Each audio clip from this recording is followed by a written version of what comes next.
So this trade we're talking about between these nations, Indonesia, India, it may even be the Pacific Islands, that's also important not just economically but strategically as well. It's really important that these remain as independent nations that Australia has strong relationships with. Well, it's an element of our national security, is those people-to-people relations. One of the things that we've done with our plan for the Pacific and for upgrading the relationship is to bring back delegations from the Australian Parliament into the Pacific. Now, they were stopped after Malcolm Turnbull stopped being Prime Minister.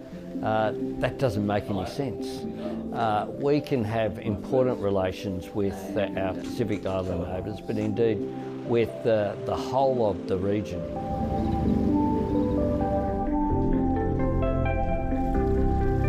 In order to boost understanding, you need those relations. Now, whether they be political relationships, whether they be business relationships.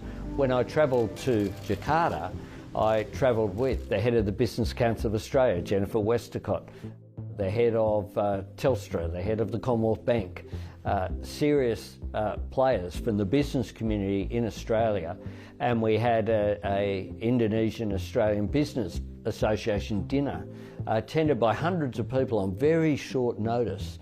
What that tells me is that there's a real appetite for strengthening the relationships which are there.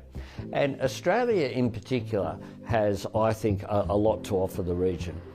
We have a stable political, legal environment. It's a great place to live.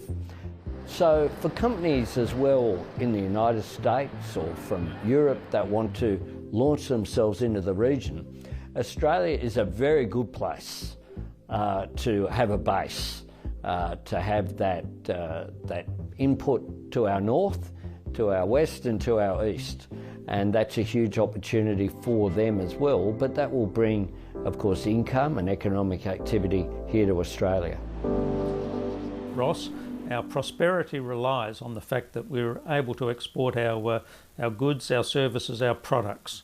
I don't have to convince the Americans that we're a good, reliable nation, but we need to make sure that everything we do encourages both the relationship and the trade. Two-way trade between Australia and the United States as a result of those free trade agreements is now approaching almost $2 trillion.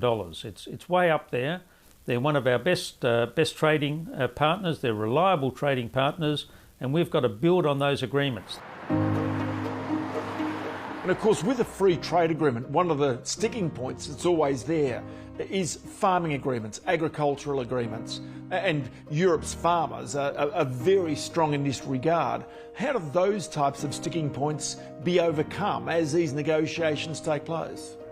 Look, I think with good argument. I think, a free trade agreement fundamentally needs to liberalise. That's essentially what they're in the business of doing. So a good outcome on agricultural products, I think, is essential as a starting point. But we also have so much beyond that also in the agreement when it comes to, standards, when it comes to the movement of people, where it comes to cooperation on a whole range of different things. So this FTA, once concluded, and we're very optimistic it will be concluded, will be by far the biggest in scope that Australia has ever concluded. So there's good grounds to be optimistic. We need to see a really clear signal back out to the world that Australia is open for business and that our visa and our border processing is really efficient and that we want people to come back.